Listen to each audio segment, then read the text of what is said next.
24 ঘন্টা চিৎকার করে এগুলো নিয়ে এত কথা বলতে হতো না। আমি আবারও বিশ্বাস করি আমরা কেউ নজর দেয়নি, কেউ না। মনে মনে থাকতে পারে, কার্যত কোনো মরণ নাই। আমি আবার বলি, এটা তো সত্য, খুব বেশি একটা পরিবর্তন করতে পারে নাই। এই কয়েকদিনে টিপু যা করছে, একটা উদ্যোগ তো দেখাতে চেষ্টা করছে,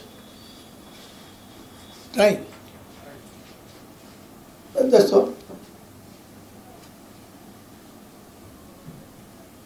আমার মনে হয় আমরা আমাদের দায়িত্বটাই বুঝি নেই।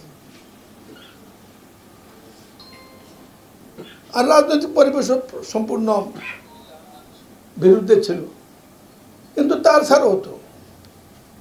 এই পৌরসভা আওয়ামী লীগের নেতারা তো নির্বাচিত হয়েছে, মেয়র আওয়ামী লীগ নির্বাচিত হয়েছে, পরিবর্তন তো দেখিনি।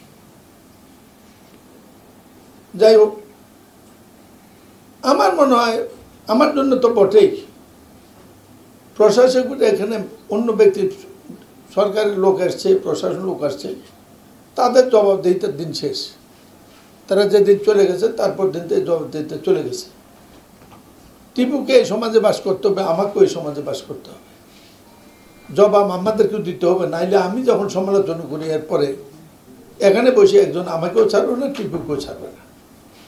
আমি এইটা সম্পর্কে কোন ছাড়, জবাব যাতে আমার রেডি থাকে।